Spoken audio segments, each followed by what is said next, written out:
penghasilan seperti ini, berapa sih modal yang harus kita tanamkan? Ya namanya bisnis butuh modal. Dinasa berapa sih modalnya? Dinasa itu hanya butuh modal sekitar ya kurang lebih ya itu 400.000 rupiah. 400.000 rupiah. Kalau misalkan sekarang Anda pegang uang 500.000, saya ingin tanya, bisa untuk bisnis apa Pak? Kalau Anda investasikan di NASA ini akan menjadi sesuatu yang sangat luar biasa artinya. Ya, kenapa NASA hanya modalnya kecil seperti ini? Karena modal utamanya itu ada di titik relasi Anda. Ini yang modalnya terbesar di bisnis Anda itu relasi Anda, bukan duit Anda. Makanya saya bilang ini kecil dan Anda nggak usah takut. Ya, bagian yang sedang menginvestasikan nggak usah takut. Karena apa? Ini tidak hilang. Dari 400.000 yang 30.000 ini akan berwujud kit pendaftaran ya, sebagai syarat untuk Anda terdaftar sebagai mitranya NASA. Yang kedua, yang 350 ini akan berwujud produk yang namanya bisnis. Secara logika harus ada produk. 350.000 itu seperti apa? Nah, ini ada contohnya. Ini sudah dalam wujud paket. Ya, ini paket A, ini paket pertanian. Isinya produk-produk pertanian, kan, perikanan dan pertanian juga. Komplit, paket komplit istilahnya. Kemudian ada lagi paket C. Ya, paket C. Ini adalah paket-paket produk-produk kesehatan. Jadi Anda itu bisa memilih salah satu paketnya untuk Anda memulai bisnis. Ini masih ada sisa 20.000. Ini untuk apa? Ini untuk paket info. Nah, ini untuk paket info. Paket info itu adalah perangkat kerja Anda yang akan membuat Anda itu bisa mengembangkan usaha ini, yaitu paket info. Ibaratnya orang perang itu yang namanya senjatanya. Oke. Jadi sekarang Anda sudah tahu ya, mulai dari potensi yang pertama kepemilikan, yang kedua produk, ya, syarat-syarat produk itu bisa dibisniskan, yang ketiga potensi penghasilan di bisnis NASA, kemudian yang terakhir Pak, saya ingin ngomong masalah cara kerja. Saya hanya akan bercerita ketika sponsor saya Pak Santo Ali membimbing saya. Orang menjalankan bisnis NASA itu diawali dengan dua pola pikir, Pak. Misalkan ini Anda di sini mengawali bisnis NASA ini, ternyata ada dua pilihan pola pikir. Yang satunya kita berpikir sebagai seorang sales atau penjual. Kok bisa begini? Ya, oke. Kalau kita tarik garis batas, ya ternyata ada dua pemikiran. Ternyata saya yakin kita berpikir seperti ini karena bayangannya saya punya produk, ya, apalagi produk-produknya pertanian. Di sini bayangannya sudah ada konsumen. Ya, notabene petani biasanya kan. Nah, yang sering dibayangkan itu sebuah perjalanan ke sini. Berarti saya harus nemuin para petani, Mas. Saya harus pergi ke desa-desa. Nah, kadangkala dari Anda, ketika Anda melihat dari pola pikir ini sudah muncul penolakan. Wah, kalau bisnis NASA itu sebenarnya bagus bisnisnya, tapi apa? Tidak cocok. Tidak cocok dengan apa? Latar belakang saya, Mas. Saya ini seorang insinyur elektro, masuk harus ke petani jelasin produk pertanian. Wah, nggak bisa, nggak cocok dengan latar belakang. Yang kedua, tidak ada waktu, sibuk. Saya harus kerja dari jam 7 pagi, pulang jam 4 sore. Ya, pulang sudah capek. Alasannya apa? Sibuk. Sibuk sekali. Ya memang Anda sibuk. Dan wajar kalau Anda menolak bisnis, karena apa? Bayangannya, Anda pasti membayangkan Anda bawa produk, ya, bawa produk, datang ke petani-petani, datang ke kelompok-kelompok tani, nawarin di situ. Betul nggak? Betul. Kalau bayangan seperti itu jelas tidak ada waktu. Betul kan? Nah, terus yang berikutnya apa? Tidak yakin. Bayangkan Mas, petani itu kan pemahaman mengenai tanaman kan sudah puluhan tahun. Saya itu apa? Sudah tidak yakin dengan diri sendiri. Karena apa? Di sini dibutuhkan keahlian layaknya insinyur pertanian. Betul nggak? Nah, kalau saya pengen sukses di NASA, saya harus dari insinyur pertanian dulu. Apa harus seperti itu Pak? Man, kalau bayangan Anda seperti ini, menjual langsung ke konsumen seperti ini, memang bayangan-bayangan kesulitan itu akan muncul. Terutama di P ini, keahlian. Atau mungkin Anda memaksakan diri ikut, seperti saya dulu. Karena saya dulu awalnya juga seperti ini. Jadi saya nggak heran kalau 90% ada yang seperti ini, saya nggak heran. Karena memang awalnya saya dulu seperti ini juga. Ya, 3 bulan pertama itu saya seperti ini Pak, kesana kemari, ya bawa produk, ya, datengin kelompok tani, datengin petani presentasi di sana, dan cilakannya apa? Setiap ke petani ini, wah udah ngomong macam-macam, banyak yang tertarik, tapi apa? Demplon dulu, terpaksa harus keluar modal dulu, betul kan? Demplon dulu karena apa? Di sini petani pasti bilang, Mas kalau di sini teruji dengan bagus, terbukti dengan baik, semua orang pasti pakai. Nah, cuma kadang-kala kita kesulitannya di mana? Dalam memfollow up, ya, menindaklanjuti. Banyak muncul demplot yang bagus, tapi distributor itu sudah capek. Ya, distributor sudah capek, setiap hari keliling sana kemari, sudah keluar uang banyak di impor, capek. Sehingga ketika kita mulai mengembangkan di berbagai daerah itu seringkali muncul banyak sekali pertanyaan, Mas, di sini itu produk NASA itu bagus sekali hasilnya, tapi kalau produknya nggak ada. Kenapa? Distributor yang sudah membuka di situ itu sudah kecapean, nggak mau datang lagi ke sana. Begitu bergabung, sudah langsung lompat ke tempat saudaranya, misalkan ke Subang, orangnya di Jakarta, orangnya di Jogja, sudah langsung loncat ke Subang. Di sana ketemu petani, buka demplot. Bayangkan mau ke sana lagi sudah awang-awang. Betul nggak? Ini tidak salah. Saya katakan tidak salah, cuma kurang efektif. Nah, dulu saya juga ngeyel terus terang saja, ya dikandani bola balik, saya tidak mau. Yang namanya petani itu ya harus demplot Pak Aplen. Ya sudah sama Pak Ali, ya sudah sana demplot. Butuh apa? Sisi-sisi produk, ya buatin. Diujo, dibiarin. Tapi itu tadi ke-11 Pak, kalau produk pesanan banyak. Tapi coba Anda bayangkan, sana desa sana minta 10, desa sana minta 10, desa sana minta 10. Hari ini ngantor 10, untung 30.000 untuk ngisi bensin, untuk ngisi perut. Nah, akhirnya saya ditarik oleh Pak Ali ketika saya udah sampai ke rumahnya, wis klenger begini. Pak Ali piye? Saya gimana nih? Nah, kamu tak bilangin nggak nurut sejak awal. Sudah tak jelaskan, nek cara seperti ini efeknya begini.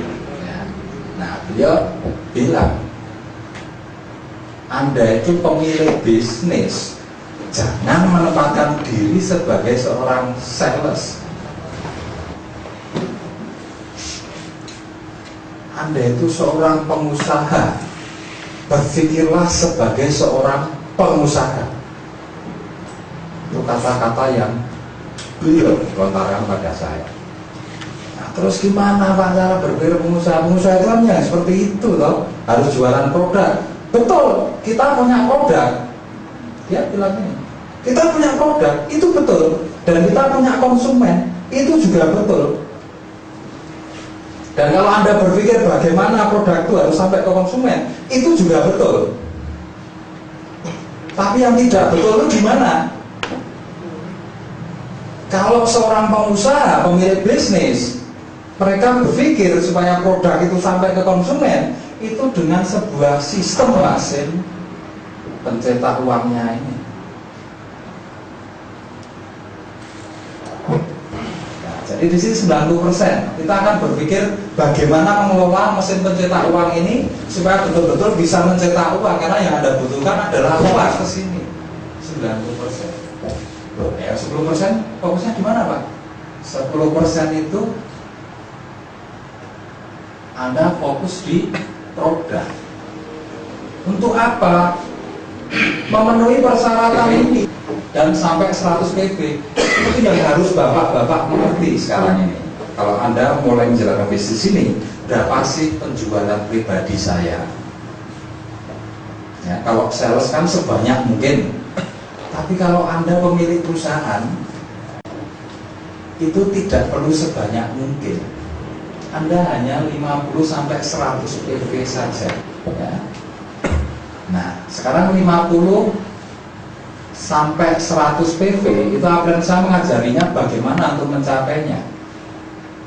Satu, ini bisa diraih dengan cara memakai sendiri, atau kita mendudukkan diri kita sebagai pemakai produk perusahaan kita sendiri. Itu ternyata satu, anak saya ternyata butuh NBP, luar biasa NBP ini ya. Ini setiap hari saya minumkan ke anak saya 1 butir.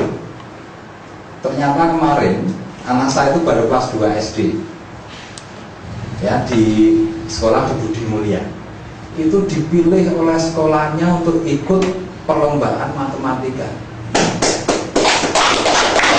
Itu sudah saya kasih lesitin. Ketika dia mau minum air susu, nah di putingnya itu tak kasih lesitin. Ternyata hasilnya luar biasa Pak ya, hasilnya luar biasa. 4 bulan itu sekarang bobotnya sudah 8 kilo lebih ya. Terus ketika kakak-kakaknya kena flu, dia nggak ketularan. Nah, daya tahan tubuhnya luar biasa. Mengkonsumsi yang namanya asam amino. Bapak yang memang pengen jos ya, pengen wah istrinya supaya puas lahir batin, itu pakai asam amino. Jadi Anda buat kopi dulu, setelah hangat-hangat tubuh itu Anda buka asam aminonya, kemudian Anda masukkan, aduk biar larut, kemudian Anda minum ya, itu nanti greng ya, makanya terkenal dengan kopi greng kalau kopi dikasih asam amino itu. Efeknya udah minum itu ya tadi, wah pada menegri sudah rosol-rosol gitu, Parijan rosol-rosol. Silakan coba. Kebutuhan saya mengenai pupuk, saya punya tanaman aglonema, euphorbia, adenium ya. Itu saya kasih super nasa, dan saya mesti pakai super POC sama hormon. Inilah kita sebetulnya menjalankan bisnis ternyata ini. Inilah yang menghasilkan poin. Nah, sehingga berapa kalau dihitung? Terpenuhi nggak? 28 PV hormon 10 PV, dihitung sekarang 34 PV 10 167 PV Pak, 167 PV. Ini yang saya dapat setiap bulannya dari pemakaian produk sendiri. Jadi jangan terbalik. Kalau fokus kita itu hanya fokus mengejar ini dengan cara seperti ini, terbalik itu namanya. Anda akan kehilangan waktu di membangun mesin pencetak uangnya ini. Oke ya, paham ya? Jadi sekarang bagaimana kita fokus di 90% ini? Bagaimana kita mulai mencetak mesin pencetak uangnya ini? Bangun jaringan inilah Anda menggerakkan mesin pencetak uang Anda. Caranya bagaimana? Mudah Pak. Saya diajarin Pak Ali satu, nyiapin yang namanya daftar nama dulu, daftar nama prospek. Nah kemudian yang kedua, saya hanya diminta untuk membuat set goal. Saya dibilangi yang namanya pengusaha itu butuh semangat, butuh tantangan. Nah terus gimana Pak buat tantangannya? Ya buat set goal. Berapa per bulan yang Anda inginkan? Nah saya kasih contoh, misalkan 200.000 ya, buat set goal bulan ini ya, bulan ini itu 200.000. Caranya gimana? Cari 4, pasti kena 200.000, betul kan? Disinilah hal yang luar biasa. Ini saya juga sedikit banyak agak kecewa juga tiap kali ngajarin ini. Kok nggak diajarin cita-cita yang tingginya dicantolkan setinggi langit ya Pak? Ajarin saya sesuatu yang simpel. Tujuannya apa? Satu, saya percaya bahwa saya bisa meraihnya. Kalau saya sudah percaya bisa meraihnya, berarti saya mau melakukan kan? Ya, jadi dari ini kemudian kalau kita tempelkan daftar namanya seperti ini, kita punya 20 daftar nama seperti ini ya. Nah, yakin dapat enggak? Dapat 4 enggak? Ya, kalau Anda punya 20 daftar nama untuk dapat 4 pasti yakin. Nah, sekarang cara melakukannya bagaimana? Dari saya cara berikutnya, buatlah paket info. Buat paket info, isinya apa? Satu, presentasi bisnis NASA. Jadi di situ sudah ada CD yang menerangkan mengenai bisnis NASA itu sendiri. Yang kedua, CD kesaksian produk. Yang ketiga, buku panduan produk. Anda hanya meminjamkan ini. Nah, beliau bilang, kalau kamu ingin sukses, ya jangan cuma punya satu, minimal 5. Waktu itu yang saya lakukan berapa? Saya buat 10. Karena saya ingin sukses, saya buat 10. Ternyata efeknya seperti apa? Nah ini yang luar biasa. Ketika saya kerjakan, efeknya dahsyat betul. Kelihatannya sederhana banget tuh cara kerjanya. Kira-kira Anda bisa nggak minjemin paket info? Bisa. Bisa ya? Bisa. Berarti Anda bisa sukses di sini. Nah sekarang kita lihat efek dari paket info itu. Satu, yang namanya paket info itu berisi sebuah informasi mulai dari bisnis, produk, ya, sampai ke sistem cara menjalankan NASA-nya. Nah sehingga di situ ini memberikan peluang kepada kita ya, mendapatkan peluang satu untuk ditolak orang. Yang kedua, ada yang tertarik dengan produknya. Yang ketiga, ada yang tertarik dengan bisnisnya. Itu peluangnya. Ketika kita menjamin paket info, peluangnya seperti ini. Ya, peluangnya itu menjawab tidak dan ya sebagai pelanggan, ya sebagai pelanggan. Makanya yang terjadi banyak orang-orang yang bergabung di titik ini hanya ingin produk yang murah. Ya, repotnya apa? Ini sudah tidak berkembang jaringannya, Pak. Mesin pencetak uang Anda hanya berhenti di level yang pertama ini saja. Yang ada cuma frustasi. Ya, tapi kalau di sini berbeda. Ya, kita bermain dengan frekuensi, kuncinya di sini.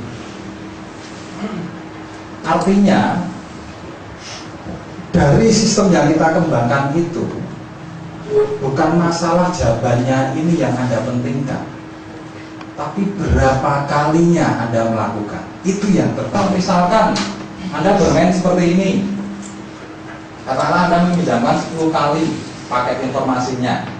Berarti Anda kan bisa mendapatkan prosentasenya ini 50%, berarti akan mendapatkan angka 5 di sini. 30% itu berarti akan 3, 20% itu berarti akan mendapatkan 2.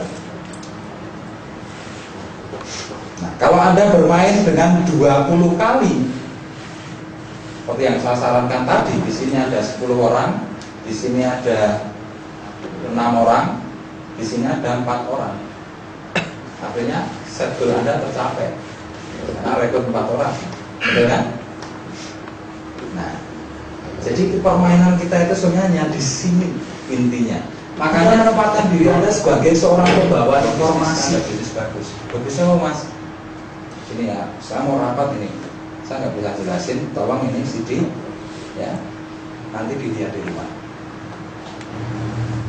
Kira-kira kalau Anda bersemangat gitu ya, Anda punya 10 CD, bisa nggak Anda meminjamkan pada 10 orang dalam 1 hari? Bisa, pakai gampangnya pekerjaan. Artinya permainan ini hanya masalah keberanian Anda investasi di alat. Yang kedua, persiapan daftar nama Anda, ya. Yang ketiga, action. Yang penting apa? Tahu. Ketika ada orang yang menolak, Anda tahu itu bagian dari 50% orang yang menjawab tidak. Jadi nggak usah kecewa, karena saya tahu keinginan Anda itu semuanya jawab ya, betul kan? Iya, iya. Tapi justru kalau seperti itu, bisnis Anda nggak jalan. Anda tahu, kalau ada orang yang jawab tidak, apa yang harus Anda lakukan? Di sini saya minta referensinya. Anda harus paham bahwa setiap orang itu punya yang namanya jaringan. Jadi orang itu kan punya jaringan, Pak. Ya, orang itu punya jaringan. Kalau ini nggak mau, minta nama-nama jaringannya ini. Itu prinsipnya. Paham kan? Saya kalau ada teman nolak, udah apa-apa kamu nolak. Saya tuh udah senang kamu mau lihat CD saya ini. Tapi tolong, ada nggak kira-kira teman kamu yang bisa saya ajak bisnis? Oh ada Mas, ini namanya ini. Oke, nanti saya teleponnya. Boleh kan saya bilang saya dapat referensi dari kamu? Boleh saja. Ternyata dari beberapa orang yang nolak itu saya malah dapat orang-orang bagus. Ya, ketika di jaringan ini kita cuma main peminjaman CD lagi ke mereka. Itu yang kita lakukan. Nah, terus kalau nanti orang itu menolak, mungkin dia tertarik modal misalkan. Wah Mas, saya bisnisnya nggak tertarik, saya udah trauma dengan MLM, saya mau produknya saja. Oh enggak apa-apa, dilayani. Anda butuh apa? Saya butuh pupuk, ini mau buat pupuk sawah misalnya begitu. Ya, super masalah, kecil asal, oke. Di sini kan setelah tidak langsung dengan sistem peminjaman CD ini, Anda sudah melakukan yang namanya menjual produk, betul kan? Jadi tidak mengkhususkan diri dalam menjual produk, itu yang saya maksud begitu. Kalau Anda mengkhususkan diri sebagai seorang sales menjual produk seperti itu namanya sengsara. Karena Anda kehilangan peluang jawab tidak ya rapopo, mau jadi pelanggan oke. Nah sekarang kalau jawab ya bagaimana? Kalau orang itu jawab ya, langkah berikutnya ajak stokis, didaftar, ajak ke open plan seperti malam hari ini. Ya. Selanjutnya setelah diajak ke open plan, ajak ke pertemuan klub distributor inti. Ya. Inilah Diamond Network yang akan membantu Anda dalam proses mendidik jaringan. Mendidik mulai bagaimana belajar berbicara, menjadi seorang presenter, belajar bagaimana membuat planning kerja, ya, kemudian juga diajar untuk bagaimana melakukan sebuah prospecting, ya, kemudian terakhir diajari bagaimana cara berkonsultasi yang baik itu seperti apa sih. Nah, menjadi seorang good team player yang baik itu akan Anda dapatkan di klub distributor inti. Jadi bagi Anda yang belum pernah ikut klub distributor inti, bisa segera menjadi klub distributor inti. Minta informasi pada orang-orang yang mengajak Anda atau sponsor Anda. Oke Bapak Ibu semuanya, jadi ini yang bisa saya sampaikan. informasi lebih lanjut. Kalau Anda belum jelas, Anda bisa tanyakan pada orang yang mengajar Anda. Ya, selanjutnya, kalau Anda pengen sukses di sini, Anda bisa mengikuti pendidikan selanjutnya, yaitu klub bisnis. Itu saja dari saya. Sebelumnya saya minta maaf kalau ada kata-kata saya yang kurang berkenan di hati Bapak Ibu semuanya. Bukan maksud saya untuk menyinggung diri Anda, ya, atau membuat Anda merasa sakit hati atau gimana. Bukan itu, ya. Tapi semuanya ini didorong oleh semangat saya, keinginan saya untuk mengajak Bapak Ibu semuanya untuk bisa bersama-sama dengan kami semua menikmati peluang bisnis ini. Karena kami sudah buktikan dari kehidupan yang biasa-biasa saja, kami bisa berubah punya kehidupan yang luar biasa. Saya hanya berharap bagaimana kami bisa membuat Anda menjadi luar biasa. Oke, bisa terima kasih. Sampai jumpa. Selamat malam.